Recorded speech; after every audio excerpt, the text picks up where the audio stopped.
To my new blog. তো কি অবস্থা সবার, আশা করছি সবাই অনেক ভালো আছেন। আবার চলে আসলাম অনেকদিন পর খুবই স্পেশাল একটি ব্লগ নিয়ে। আই হোপ সবার কাছে অনেক ভালো। সো ফুল ব্লগটা আপনারা দেখতে থাকবেন। সো 18 তারিখে ছিল হচ্ছে আমার খালাতো ভাইয়ের বার্থডে, আর যেহেতু আমরা নানু বাড়ি সবাই আছি সো অবভিয়াসলি বার্থডেতে যেতেই হবে। যদিও তার বার্থডে 4-5 দিন আগ থেকেই তাদের বাড়িতে ছিলাম আর কি, আমরা সব কাজিনরা, আর আমরা হচ্ছে নানু বাড়িতেই ছিল। সো ওই দিন বিকেল থেকে একদম সবকিছু কাটাকুটি শুরু হয়ে গিয়েছে, সবকিছু একদম রেডি করে কোচ বা বুঝছি এসে হচ্ছে বিরিয়ানি রান্না করবে। আর ওদিকে হচ্ছে আমার কাজিন মাইশার ফ্রেন্ডরা আসছিল, সো ওদেরকে হালকা পাতলা নাস্তা দিচ্ছিলাম আর কি। ফার্স্টে হচ্ছে নুডলস দিয়ে দিলাম, তারপর হচ্ছে চাও দিয়ে দিলাম তাদেরকে। আর যেহেতু অনেক মেহমানি আসবেন সো এর জন্যই মেনলি বাবুর্চি দিয়ে বিরিয়ানিটা রান্না করাবে। সো তাদেরকে চা দিয়ে হচ্ছে সবাই মিলে অনেকক্ষণ গল্প করলাম। সো তারা বললো যে পুরো বাড়িটা ঘুরে দেখবে, সো আমরা সবাই মিলে তাদেরকে দেখালাম বাড়িটা।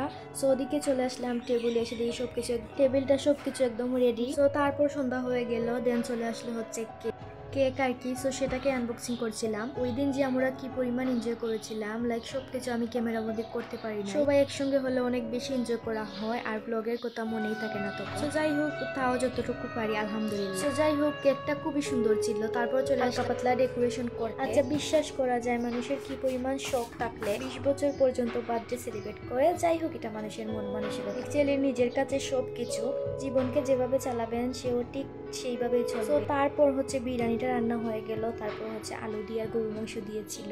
আর ওই দিনের বিরিয়ানিটা এত পরিমাণ মজা হয়েছে, সবাই আমার কাছে মনে হয় 2বার করে খেয়েছে, যদিও আমিও 2বার খেয়েছিলাম। এত পরিমাণ মজা হয়েছিল, লাইক একদম সবকিছু পারফেক্ট একটা বিরিয়ানি ছিল। তারপর হচ্ছে সবাই কেক কাটিং করে নিলেন, যদিও এরকম ভাবে আমি ফুটেজ নিতে পারিনি আর কি। আর ওই দিনে সাডেনলি একটা প্ল্যান করে হচ্ছে আমরা শাড়ি পরেছিলাম, এর জন্য মেনলি ভিডিও এন্ড দেন হচ্ছে পিকচার তোলাতে ব্যস্ত ছিলাম। যাই হোক, চলে আসলাম তারপরের দিন, লাইক গিফটের পালা। এত পরিমাণ গিফট পেয়েছিলাম, আমি তার সবগুলো গিফট আনতে পারিনি, যতগুলো সামনে পেয়েছিলাম ততগুলোই নিয়ে আসছি। আর এই উপরের শার্টটা কিন্তু আমরা গিফট করেছিলাম, এই হচ্ছে এইটা।